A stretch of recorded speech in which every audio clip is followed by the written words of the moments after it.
Voz é meio, palavra é mensagem, sem a qual a voz fica sem sentido. O Grupo Imagem e Credibilidade e a Companhia da Voz se uniram para levar até você comunicação integrada, credibilidade da voz. Alexandre Jardim. Crises te preocupam? E a sua reputação? Como está? Eu tenho a solução. Rodolfo Lago. Você entende como as decisões são tomadas neste país? Te ajuda a escrever como os melhores jornalistas. Luiz Ximenes. Você já se ouviu gravado? Quer melhorar? Vem pra cá que eu te ajudo.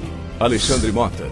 Sem saber qual caminho percorrer, te ajudo a estruturar sua empresa e seus projetos. Estevão Damásio. Use o poder do rádio e dos podcasts para passar a sua mensagem. Pode contar comigo.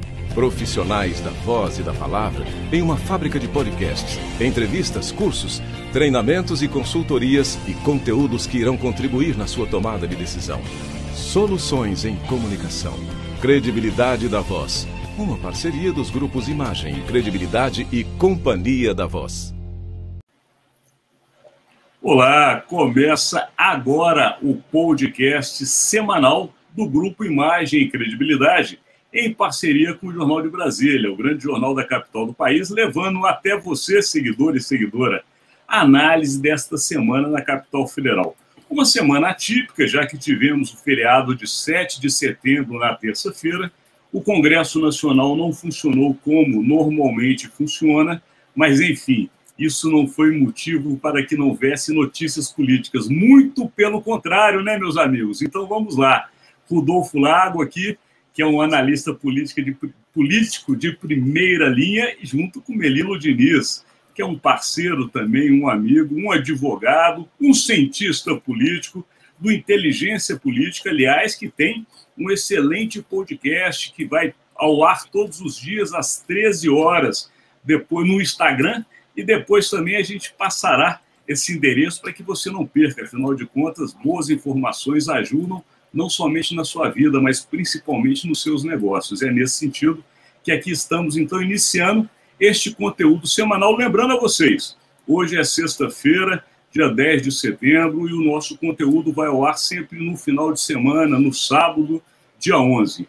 E vamos agora iniciar com o que não poderia ser diferente, a Semana Política na Capital Federal, após as manifestações de 7 de setembro. E, Rodolfo Lago, pedindo a sua licença, vamos chamar o nosso convidado para iniciar esse conteúdo e já iniciar com as suas opiniões, que são muito ricas em análises e em comentários. Seja bem-vindo, Melilo Diniz.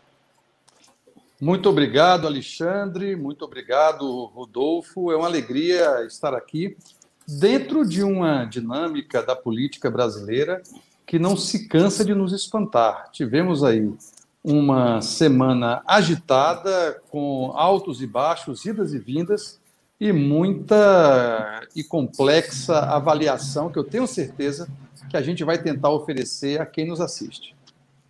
Assim esperamos. E aí, Rodolfo Lago, dê as boas-vindas aos nossos seguidores. Lembrando, seguidores, que estamos hoje sem a presença do nosso também jornalista e colega Estevão Damásio, mas na próxima semana estará aqui conosco. Está contigo, Rodolfo.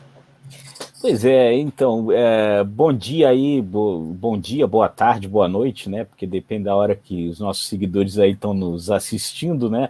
Melilo, sempre um prazer estar aqui com você, meu amigo de longa data, e nossos seguidores aí, nossos queridos, que já se tornaram nossos amigos, queridos amigos, muito obrigado sempre pela audiência.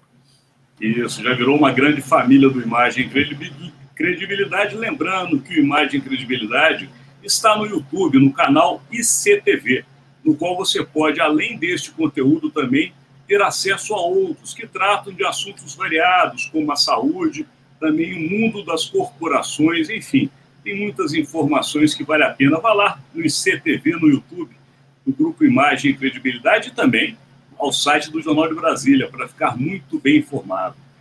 Vamos lá, Melilo e Rodolfo. Temos aí uma semana da pátria, né? Ou uma semana da independência do Brasil. Agora, esse nome nessa semana ganhou um outro ar. Porque independência de quem, camarada? Porque, afinal de contas, os poderes estão se misturando, está uma confusão para tudo quanto é lado. E eu gostaria de ouvir, Rodolfo, a opinião de Melilo diante disso. E eu vou colocar já a minha opinião para contraditar ou te ajudar, Melilo, não sei. Mas eu vejo o seguinte, é muito democrático, muito correto e muito claro quando há divergências entre poderes. Eu acho que a democracia ela é justamente rica porque ela permite que se fale de mazelas e elogie as qualidades dos poderes. O grande problema, ao meu ver, é quando essas discussões saem da boca dos chefes dos poderes. Quando essas discussões estão no campo dos parlamentares, das autoridades e de pessoas que não têm o poder, de fato, como chefe dos três poderes, dominando claramente o chefe do Executivo, que é o presidente da República, do Judiciário, que é o presidente do Supremo Tribunal Federal, e, no caso do Legislativo, os presidentes das duas casas, essa questão deixa de ser apenas um debate democrático e normal da política para passar a ser uma crise institucional. Essa é a minha visão, mas eu gostaria também de ouvir a sua, Melilo. Então, Alexandre, Rodolfo e quem nos acompanha, o Brasil tem um modelo político e dentro desse modelo político tem uma gramática política. Essa gramática política brasileira tem a ver com a ideia de uma fórmula ultraconsensual. Qualquer grande decisão, qualquer grande tema brasileiro exige uma mediação entre executivo, legislativo, judiciário, Ministério Público, opinião pública, economia, mercado. Isso é resultado do pacto que originou a Constituinte de 88, a Constituição de 88. E esse pacto previu um conjunto de mecanismos e de limitações desses mecanismos com relação à tomada de decisões.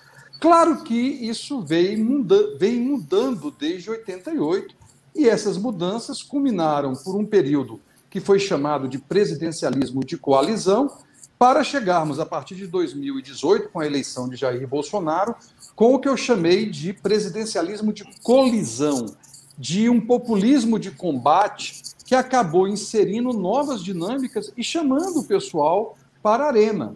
E o pessoal a qual me refiro é, por exemplo, o presidente do Supremo Tribunal Federal, que acabou tendo unanimidade em seus pares, os demais ministros, nesse conflito com Jair Bolsonaro. Talvez um dos aspectos positivos desta semana e de todo esse processo que culminou nessa semana com idas e vindas é que melhorou muito o clima para o amigo oculto do Supremo Tribunal Federal no final do ano. O pessoal ficou mais unido, Alexandre. E essa união reproduz um conceito de uma corte que age junto, inclusive, no campo do poder político, simbólico e jurídico, que acabou vencendo, por enquanto, a batalha em relação a Jair Bolsonaro, com o seu recuo fenomenal produzido na quinta-feira e que ninguém imaginava, apesar de ser muito bem-vindo. Porque, numa quadra como essa, colocar lenha na fogueira é sempre sinal de piromania e não de juízo. Perfeito, Melilo. E aí, Rodolfo? E a sua análise destes fatos? Olha, Alexandre, Melilo, nossos amigos, nossos seguidores, a gente sempre comenta muito aqui e pede a todo mundo aí para prestar atenção no uso que o Bolsonaro faz muito de táticas militares, né? Então tem uma coisa que o Bolsonaro faz sempre, na verdade ele meio que já fazia isso como deputado, talvez aí não de uma forma tão científica, mas mais empírica, mas passou a fazer como presidente, que tem muito a ver com o que o Steve Bannon fazia com o Trump lá nos Estados Unidos e tal, que é o seguinte, a tática militar que ele usa muito é o que no jargão militar se chama de estabelecer cabeça de ponte. O que é estabelecer cabeça de ponte? É o seguinte, você avança a sua tropa para um determinado ponto estratégico. Se teu inimigo recua, você avança mais um pouquinho. Se o seu inimigo reage, quem recolhe a tropa é você, quem recua é você. Bolsonaro faz isso o tempo inteiro. Nós acompanhamos aí, quando ele era deputado, as tantas vezes que ele falou coisas e pediu desculpa, né? Por exemplo, quando ele disse que deveriam fuzilar o Fernando Henrique Cardoso, foi uma das vezes, como deputado, em que ele avançou e pediu desculpa, e curiosamente, naquela vez, quem mandou ele pedir desculpa foi o Temer, que na época era presidente da Câmara. Veja só como é que a história se repete, né? E aí agora ele faz isso, só que dessa vez, viu, a minha sensação é que ele tentou estabelecer essa cabeça de ponte num ponto muito avançado, né? O que provocou um recuo também enorme, né? E o que me parece hoje, Alexandre e Melilo, é que esse recuo dele deixou todo mundo, e eu digo todo mundo do lado dele, dos aliados dele, completamente desorientado. É como se o Bolsonaro tivesse pisado num formigueiro, né? E aí estão correndo para todo lado, Zé Trovão para um lado, Carla Zambelli para outro, né? Tá todo mundo perdido, sem querer entender o que o capitão quis com isso, né? E esse é o grande problema, né? Eu acho que ele saiu. Ele imaginava no dia 6 de setembro que ele ia sair imenso do 7 de setembro, né? Na Avenida Paulista, a sensação dele nesse sentido era total, e ele sai completamente diminuído, né? E quem sai fortalecido disso tudo, como mostrou o Melilo, é o Supremo, né? O Supremo passou a ser a grande força desse tripé nesse momento aí, né? Estabelecendo esse contraponto ao presidente e vencendo todas, né? A minha impressão é que nessa coisa de estabelecer cabeça de ponte, depois que o Bolsonaro foi eleito, todas as vezes que ele tentou avançar, ele não conseguiu, e ele não conseguiu muito por causa do Supremo. O que você está falando me lembra o que popularmente a gente costuma brincar do famoso estique e puxa, né? O Bolsonaro parece que vive eternamente na brincadeira do estique e puxa, e que parece muito com o que você acabou de explicar didaticamente para o nosso seguidor, com a sua excelente conhecimento da área, que é justamente uma tática militar. Agora, o interessante é, para quem está nos assistindo, e obviamente tem que se lembrar, essa semana iniciou justamente o que o Rodolfo colocou, que foram as manifestações do 7 de setembro. E aí eu chamo a atenção para alguns pontos que me chamaram muita atenção naquele dia. Não houve desfile militar, não houve as famosas paradas militares, até pelo momento de pandemia que nós vivemos. Mas houve uma demonstração muito clara de poder militar. Vejam bem aonde essas coisas passam uma mensagem. Na casa do presidente, para falar bem claramente, no quintal da casa do presidente. Ou seja, o presidente colocou as Forças Armadas no seu quintal, para mostrar que ali ele poderia dar uma demonstração de força. Dali ele foi para a população, dali ele foi com esse sentimento de fortalecimento da sua popularidade, até porque tinha sido muito atacado e tem sido muito atacado. Após esse momento, o presidente solta a famosa carta à nação ou nota ao Brasil, no qual claramente vem um recuo que demonstra esse estique e puxa. O que parece, para mim, pelo menos, é que Bolsonaro tem a necessidade constante de ficar medindo força com todos os demais poderes da República. Ele acabou sendo galgado à presidência da República, e até ele mesmo sabe disso, numa situação que nem ele mesmo acreditava. Desde então, é aquela história do cara que casa com uma mulher muito bonita e não acha que tem cabedal suficiente para segurar ela no casamento. Então ele tem que ficar dando demonstrações diárias de que ele é capaz de segurar aquela esposa belíssima. E parece que o Bolsonaro quer segurar a população que o elegeu, o seu eleitorado, com essas manifestações, sejam em passeios de motocicleta, seja em manifestações de caminhoneiros, seja em debates, seja em ataques, porque dessa maneira ele atiça quem o elegeu, mas ao mesmo tempo, na hora do verdadeiro embate, ele recua, como ficou claro nessa nota à nação. O que você pensa dessas coisas, Melilo? Eu estou completamente de acordo. Esse estique e puxa se soma a um zigue-zague na política e acaba prejudicando muito a sua relação consigo próprio e seus adeptos. Uma parcela dos adeptos de Bolsonaro, Alexandre e Rodolfo, está completamente borocochô, tristinha, cabisbaixa, rabisperna, porque perdeu o rumo. Nesse sentido, a lógica militar que o Rodolfo bem explica tinha que ser explicada também para os sargentos e para os soldados que acompanharam Bolsonaro nessa aventura. Na verdade, eu gosto de tentar refletir sobre o que nós ganhamos enquanto país, mais do que o Bolsonaro ou apenas o grupo de seus adeptos. Nós ganhamos uma percepção de que estamos numa quadra em que não há mais cortinas de fumaça, há um muro de fumaça. E esse muro de fumaça é composto por essas pautas que são absolutamente fantasiosas. Então, muita gente foi na Paulista, muita gente foi a Brasília e em outras cidades pedir, por exemplo, uma intervenção militar.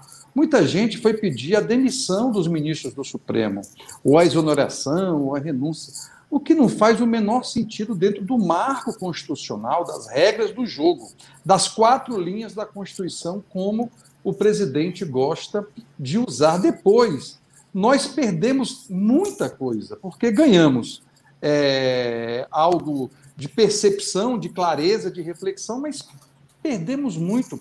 A inflação está num quadro de estagflação, pouco crescimento político, pouco crescimento econômico, e a inflação maior do que o crescimento. O nome disso é estagflação. A fome voltou em todos os cantos. Nós temos tido, enquanto o Bolsonaro passeia pelas avenidas e faz barulho e depois pede desculpas com a ajuda do ex-presidente Michel Temer, nós temos tido a aprovação de temas relevantes para o Brasil sem nenhum acompanhamento. A Câmara, na quinta-feira, dia 9, aprovou uma proposta de código eleitoral com cerca de 900 artigos, inclusive reduzindo a dureza da lei da ficha limpa para permitir, de um lado, maior quantidade de gastos dos políticos e menor controle da sociedade e dos órgãos de controle. Ora, enquanto a gente está discutindo esse bando de coisa que é necessária, é importante, Alexandre e Rodolfo, a boiada está passando. A crise hídrica é fantástica. Nós vamos passar por uma mega seca nos próximos 2 anos e falta gestão, porque se botou 24 militares no sistema de controle da energia elétrica. Eu não tenho nada contra os militares, mas não é a praia deles. A praia deles, como dizia o meu amigo Rodolfo, é a cabeça de ponte, é a estratégia, não é resolver o problema da crise hídrica e da crise energética. A crise ambiental está enorme. Os direitos humanos e os direitos, por exemplo, dos povos originários, como os povos indígenas, vêm sendo atacados diariamente. E o nosso presidente desgoverna. O nosso presidente aposta no caos e, infelizmente, é chamado à realidade para compreender que não pode sacudir o pé de pé e esperar que caia a manga. Foi isso que ele fez e acabou aí dando essa brochada violenta, para usar um termo popular que não é o mais elegante, mas que talvez explique, usando aí a alegoria da mulher linda com quem ele se casou, chamada Brasil. Mas eu acho que cabe muito bem nesse momento, né, Rodolfo? E a gente vai falar mesmo do Congresso Nacional. Mas já que você tocou numa questão que é, obviamente, sensível a todos nós, até porque a gente tem que ir ao mercado fazer as compras, a gente sabe, de fato, o preço que os alimentos chegaram. Essa semana eu tive, assim, uma péssima surpresa, porque fui, obviamente, como toda semana a gente vai para comprar, e a carne, de fato, que é tão discutida, está completamente impossível de ser consumida, porque os preços estão nas alturas. Eu até brinquei no mercado, falei, vem cá, tem diamante aí dentro do bife, porque, caso contrário, não dá para pagar esse valor. Mas, de fato, o Armínio Fraga, inclusive, nessa semana e hoje, especialmente, ele deu uma entrevista no jornal Folha de São Paulo, que ele coloca uma questão do mercado.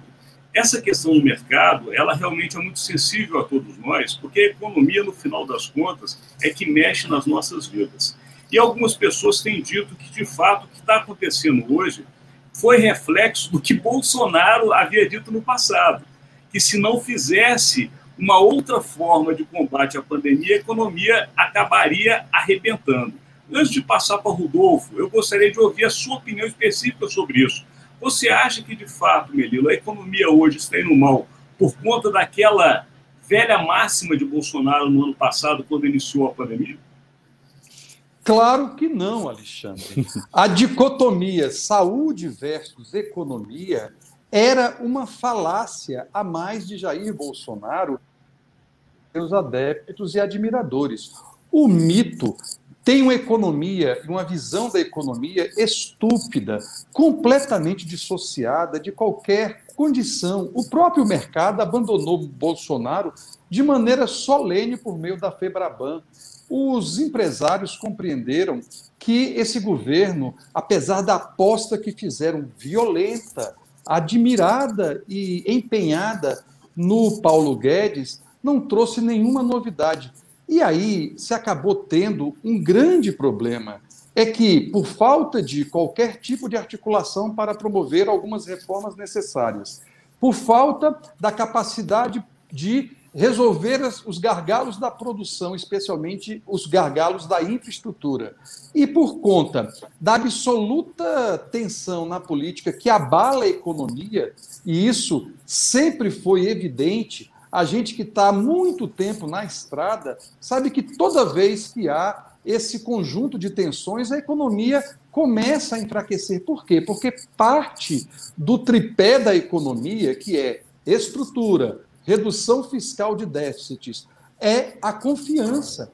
E esse governo não passa confiança por nenhum caminho, nem internacional, nem nacional, nem nos setores produtivos, exceto num grupo ou outro, como, por exemplo, aquele agro que é ogro. É aquele agro que usa da ilegalidade para ocupar terras públicas ou terras indígenas. É aquele agro que vai atrás de exploração de gado em terras que não podem produzir, que destrói o meio ambiente. Claro que tem um agro muito importante, que é o agro que é pop, mas também tem uma parcela do agro que é ogro e que ajuda Jair Bolsonaro nessa instabilidade que afeta a economia, afeta o preço e afeta a carne. E veja o dilema, viu, Alexandre e Rodolfo? O Brasil é um dos maiores produtores de alimentos e de carne. Qual é a razão de nós estarmos com essa elevação dos preços dos alimentos? Se não falta de compromisso estrutural da economia e, por certo, a parte conjuntural da tensão política. É tão evidente que até quem não sabe somar consegue compreender. Muita gente que a gente encontra nas ruas tem dito, gente, os preços estão absurdos. A política, por exemplo, da gasolina, para ficar no outro exemplo, é absolutamente paranoica. Por quê? Porque a gente é produtor, ao mesmo tempo é importador e não tem nenhum mecanismo de compensação em relação ao preço dos combustíveis que vão subindo. E é tão complicada a nossa quadra que, ao contrário de nós vermos caminhoneiros se manifestando contra o aumento do preço dos combustíveis, do diesel, você vê caminhoneiros se manifestando para enquadrar Alexandre de Moraes. É um mundo muito maluco, né? Não tenho dúvida. Rodolfo Lago pode nos falar bem desse mundo, até porque Rodolfo Lago, além de mais de 30 anos cobrindo a política, é também diretor do Congresso em Foco, que é um veículo muito atento, principalmente, como já diz o nome, ao que acontece ali naquela casa parlamentar, seja Câmara ou seja Senado. E aí, Rodolfo, o sentimento desse cenário já está também circulando no Congresso Nacional? Sem dúvida, né, Alexandre? A respeito retornando a esse ponto que você estava mencionando antes aí, sobre essa tese, né, de que a economia parou porque não se fez o que o Bolsonaro pregava e tal, no fim de semana passado, teve uma corrida de Fórmula 1 na Holanda, com o autódromo absolutamente lotado, todas as pessoas lá. Isso daí é porque lá eles fizeram o que o Bolsonaro queria? Não, é porque eles fizeram exatamente o contrário, porque o país fez todas as táticas de isolamento social, vacinou a população e hoje já pode fazer uma corrida de Fórmula 1 abrindo as arquibancadas, porque as pessoas já estão vacinadas e elas já podem ir assistir aquele espetáculo esportivo. Os países que fizeram o oposto do que o Bolsonaro dizia já estão passando a viver próximos da normalidade. E nós não estamos, porque aqui, com relação à pandemia, nós também caímos naquilo que você chamou de estica e puxa. Uma hora fecha tudo, outra hora abre tudo, aí todo mundo se contamina de novo, se fecha outra vez, aí a coisa melhora, abre de novo, e aí a gente vai ficando nesse negócio, sei lá até quando, né? Agora, voltando ao que você perguntou, isso daí é lógico, já está se refletindo no Congresso. O que aconteceu essa semana? O Senado não teve sessão deliberativa. O Senado não votou absolutamente nada por determinação do presidente do Senado, Rodrigo Pacheco. E a Câmara votou o Código Eleitoral, como disse o Melilo, que é uma pauta da Câmara, é uma pauta dos políticos. Ela não é nem a pauta do governo, nem a pauta do país, né? Então é o seguinte, quem é que está se beneficiando disso tudo? Certamente não sou eu, nem você, nem Melilo, nem nenhum de nós que está nos ouvindo aqui. É a política nua e crua, né? Agora, vocês estavam falando, me lembrei de uma piadinha que vocês conhecem e provavelmente os nossos seguidores também, mas eu vou lembrar, porque é o que me faz refletir sobre o posicionamento do presidente Jair Bolsonaro. Aquela piadinha do escorpião e do sapo, né? Porque quando Jair Bolsonaro recua, dá a impressão que Jair Bolsonaro sairá dos ataques. Mas me lembra aquele escorpião que pega carona com o sapo para poder atravessar de uma margem do rio para outra e no meio do caminho dá-lhe uma ferroada e o sapo, indignado, já quase à morte, pergunta por que ele fez isso e ele responde, é da minha natureza. Então, quer dizer, Jair Bolsonaro, ao que tudo indica, vai ser realmente este mesmo personagem daqui até a eleição do ano que vem. Uma hora vai estar batendo, uma hora vai estar recuando. Agora, o problema é até onde essa batida implica nas nossas vidas e até onde esse recuo, de fato, trará de volta a estabilidade que a gente tanto precisa. Como é que você vê esse cenário também, Melilo? Desculpa, Rodolfo, pode falar, parei. Só acrescentando aí, né, com relação à tua alegoria do sapo, né, é que o escorpião se afoga com o sapo, né? Bem lembrado, Rodolfo Largo. Bem lembrado. Então, eu acho que a gente precisa oferecer um pouco de leveza depois de uma semana como essa, e a alegoria e a analogia aí do sapo e do escorpião ajuda a gente a tentar sorrir um pouco. O grande elemento de tudo isso é que as consequências vêm depois. E é o problema das consequências. Isso vai esgarçando as relações. Quem é que hoje confia na articulação política? E aí eu faço essa pergunta para o Rodolfo, que está muito mais próximo do Congresso do que nós, Alexandre. Quem é que confia mais na articulação política do governo? Depois, o Centrão, que entre a esquerda e a direita fica sempre com o diário oficial e com as emendas parlamentares, já abandonou qualquer tipo de projeto ligado ao governo Bolsonaro.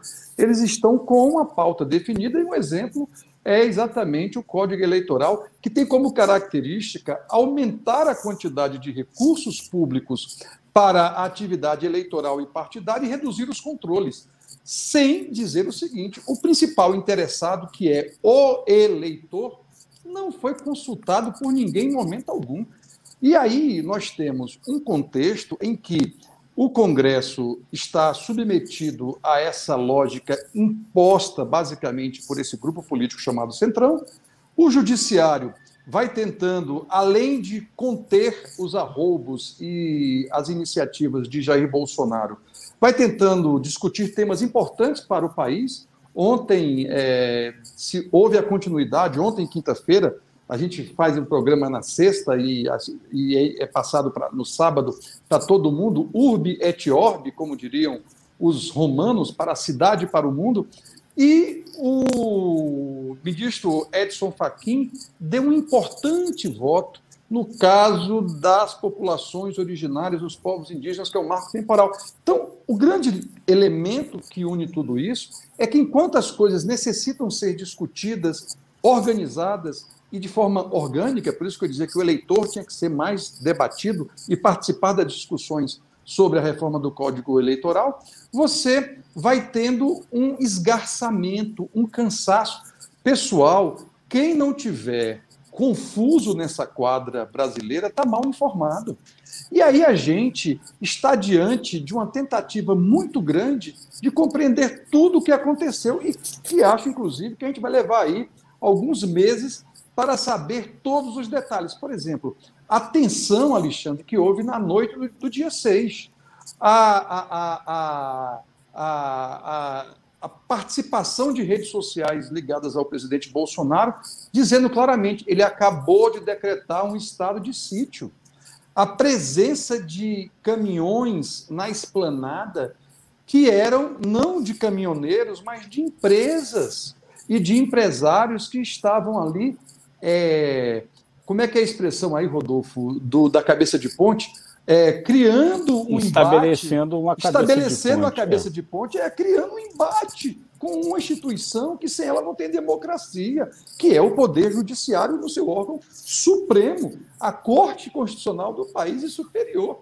Vejam em que ponto nós estamos da história e continuamos com a carne crescendo, o preço da carne, o preço do combustível. Eu já falei sobre isso, não vou repetir, mas é só para dizer que o concreto, o real, está sendo colocado de lado para vivermos essa fantasia. E vamos combinar, né, gente? Não é porque eu pinto a pedra de rosa que eu posso chamar a pedra de sorvete de morango. Perfeito, Melilo. E a gente quer a sua avaliação. Os nossos seguidores precisam da sua avaliação sobre o Supremo Tribunal Federal, porque, principalmente nesse momento, ele é um ponto importantíssimo de ser analisado. Mas antes, Rodolfo Lago, também não tão menos importante é o Congresso Nacional. E você que está lá e você conhece muito bem essa casa, Melilo recorreu justamente essa semana para falar que o Congresso só se reuniu para votar o Código Eleitoral, ou seja, para trabalhar os seus próprios interesses, e a gente não tem ouvido mais falar de reformas, Rodolfo. A economia, no início do governo Bolsonaro, se dizia muito de reformas que resolveriam os problemas do Brasil. Nós estamos chegando aí às vésperas do último ano do presidente da República, e reforma que é bom nada, se no máximo um puxadinho. Como é que está isso dentro do Congresso, Rodolfo? Pois é, então, Alexandre, é aquela coisa, é verdade, você não saber para que você quer determinadas coisas. Será que algum militante bolsonarista consegue me dizer para que ele deseja a retirada dos ministros do Supremo, o voto impresso ou o que quer que seja? Isso tudo é para quê? Qual é a agenda por trás disso? A gente poderia estar fazendo uma outra discussão se a gente soubesse o que se quer com isso, que a gente não sabe. O que acontece? Enquanto se cria essa confusão toda, tudo fica absolutamente parado. O Arthur Lira, algumas semanas atrás, aprovou aquele projeto do imposto de renda. Não vou entrar aqui no mérito das mudanças, enfim, mas aprovou lá. O projeto foi encaminhado para o Senado e, muito provavelmente, por todas as informações que a gente tem, ele vai ser rejeitado lá no Senado, né? Aí o Senado tem um outro projeto mais amplo de reforma tributária que também patina e ninguém mais acredita que vai ser aprovado. Está lá no Senado a privatização dos Correios, ninguém mais fala sobre ela. Enfim, qual é a pauta? O que avança? Avança um código eleitoral, como a gente já disse, né, que, na verdade, interessa somente a manutenção dos interesses de quem já está na política. Então, a única coisa que hoje se discute é isso, é a manutenção do poder. Seja o Bolsonaro, que aí usa a sua tropa nesse sentido, para ficar no poder, mas para ficar no poder para quê também ninguém sabe. E lá no Congresso, principalmente na Câmara, o Senado talvez até tenha uma posição hoje um pouco mais republicana, digamos assim, do que a Câmara. Também a única coisa que se discute é a manutenção do poder. Então, a única coisa lá no Congresso que hoje, de certa forma, mal ou bem, avanço um pouco no sentido de estabelecer algum tipo de cenário para diante, é a CPI da Covid. Que está para acabar, ao que tudo indica, no próximo mês, né? E vamos ver os resultados. Agora, então, vamos até ele, porque o nosso reloginho não para de correr e a gente quer pegar essa análise, afinal de contas, não é uma análise qualquer, seguidor e seguidora. Melilo Diniz conhece aquela Suprema Corte como poucos neste país. Como é que você está vendo tudo isso, Melilo? Porque nós temos a questão indígena, que é um problema seríssimo, que coloca de um lado ruralistas, do outro lado os próprios indígenas, movimentos de direita e de esquerda. Nós temos a questão de Alexandre de Moraes, que foi citado nominalmente pelo presidente, de uma maneira muito agressiva nas manifestações de 7 de setembro. Temos o posicionamento do presidente Luiz Fux, que também foi muito duro no dia seguinte. Enfim, como que você enxerga este clima dentro da Suprema Corte, num cenário, se é possível prever, próximo? O Supremo Tribunal Federal vive um momento de fortalecimento institucional. Para quem recorda, muito recentemente, os ministros estavam dispersos, os ministros estavam se enfrentando, quando eu digo recentemente, 2 anos, 3 anos, 4 anos, mas também até o começo do ano, havia divergências abruptas e discussões muito duras entre eles. A avaliação que eu faço e fazia é que o Poder Judiciário é sempre um espaço muito difícil do ponto de vista político, porque ali a dinâmica é diferente da dinâmica política partidária. Mas há uma política dentro das instituições do Poder Judiciário e também, especialmente, mais no Supremo. Então, a gente dizia no passado o seguinte, Alexandre, ali são 11 Supremos, de repente, por conta desse enfrentamento, se constituiu um Supremo mais unido. Eu brincava dizendo que melhorou muito para o amigo oculto do final do ano, dos ministros, vai dar para bater um papo, vai dar para se colocar as questões. Primeiro isso. Segundo, que é um Supremo desfalcado do 11º jogador, porque com a saída de Marco Aurélio, o presidente da República poderia colocar lá um nome e indicou André Mendonça, cuja candidatura subiu no telhado. O Senado Federal, por exemplo, adotou em relação à indicação para a recondução de Augusto Aras um tempo de 10 dias entre a indicação e a aprovação, e o André Mendonça, que está desde julho indicado e já anunciado há vários tempos e tem feito um trabalho muito grande de articulação, teve a sua nomeação paralisada na avaliação do Senado, o que demonstra que o próprio mundo da política passa a considerar o Supremo como um importante espaço de formulação de uma república e de políticas para essa república. Bom, mas tem temas do dia a dia que são importantíssimos. Um exemplo é essa questão do marco temporal. E por que a gente voltou a esse tema do marco temporal? E para explicar a quem nos acompanha o que é o marco temporal, diz uma tese do Tribunal Regional Federal da 4ª Região que os povos indígenas só podem reivindicar a posse das terras em que estão, se lá estiverem ou estivessem no dia 5 de outubro de 1988, quando foi promulgada a Constituição que a gente tem. Bom, o que está sendo discutido? Se isso é o marco, é a medida, ou se há outras condições, outros elementos. E o grande problema disso, gente, é que no caso dos povos indígenas, especialmente, e eu quero dizer que eu sou suspeito, eu sou culpado, porque eu sou advogado de algumas organizações indígenas, especialmente do povo Kayapó, que fica ali no sul do Pará, no norte do Mato Grosso, com muito orgulho. E quero dizer que esse tema é um tema que nós temos uma dívida histórica como nação.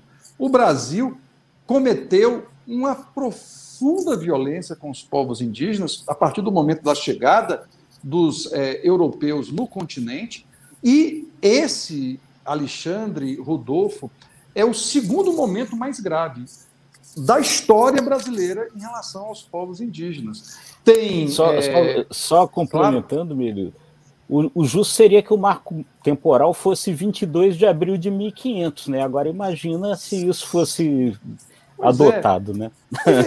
Veja, aí se cria um contexto de medo.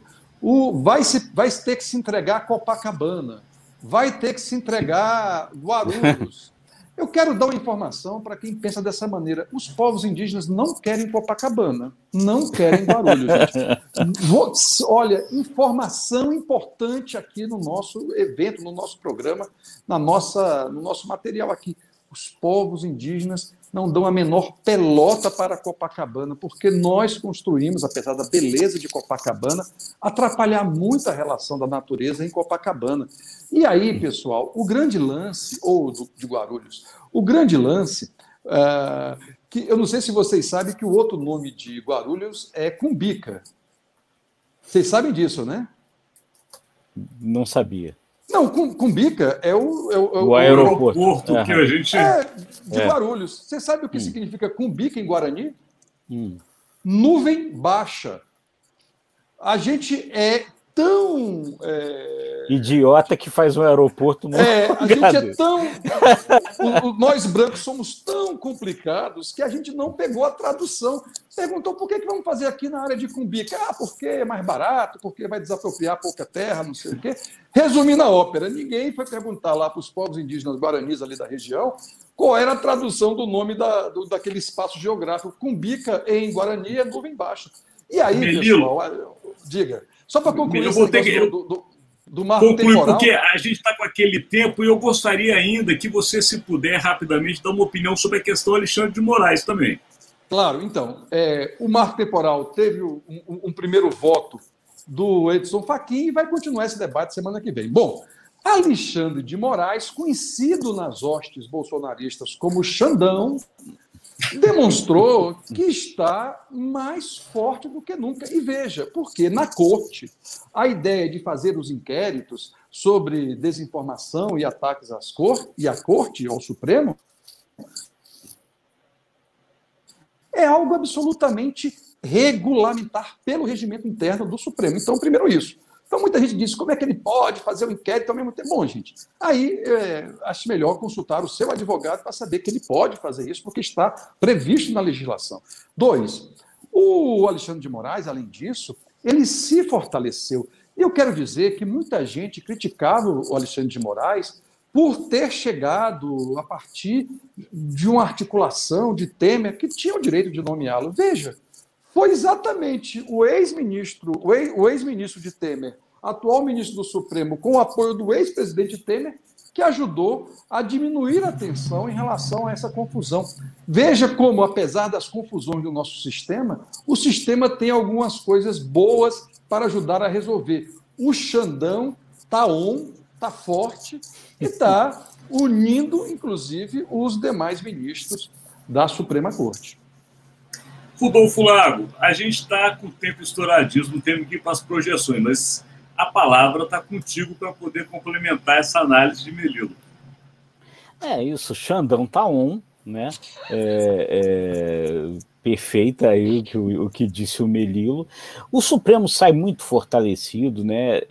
A gente também, uma coisa que a gente muito fala aqui, né? Da necessidade do sistema de freios e contrapesos, né? O que os americanos chamam de check and balances, né?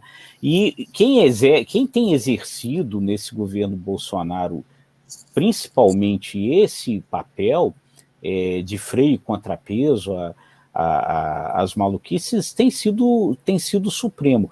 É verdade que a gente precisa dizer, é bom pontuar que muitas vezes o Supremo tem uma certa responsabilidade também pela falta de clareza de determinadas decisões, né?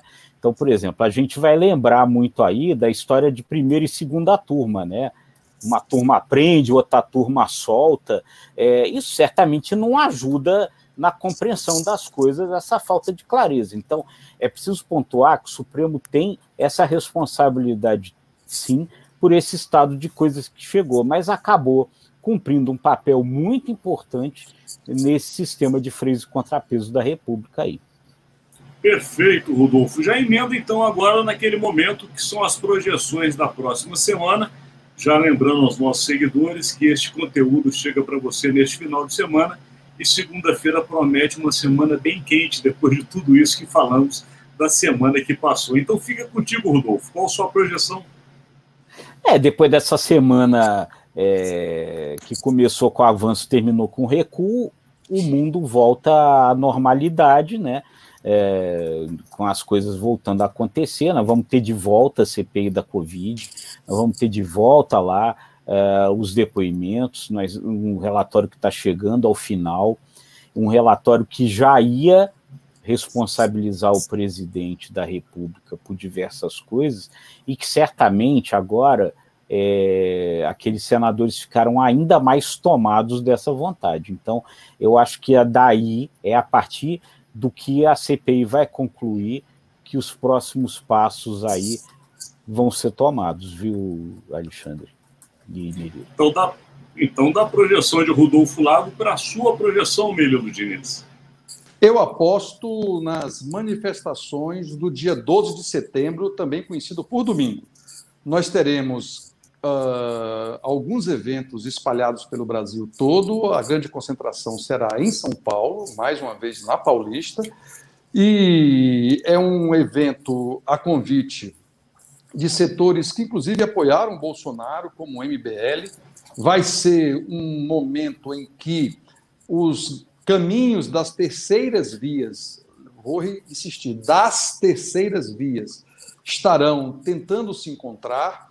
Há uma rejeição muito grande da base de apoio ao ex-presidente Luiz Inácio Lula da Silva, porque estão aí nessa discussão da pureza ideológica e da beleza do que aconteceu com Dilma. Então, há uma intensa briga nas redes sociais entre esse pessoal e um começo de semana apostando no mesmo cavalo de Rodolfo Lago, de uma CPI que vem quente. Mas eu quero dar uma outra dica. Eu creio que na semana que vem haverá muita notícia nas folhas policiais por conta ainda da consequência dessa semana e do que aconteceu. Eu quero lembrar que esse pessoal de toga não tem como característica o esquecimento. É um pessoal que guarda mágoa o resto da vida mais 6 meses. E esse pessoal vai adotar as providências, porque, inclusive, está por cima da carne seca.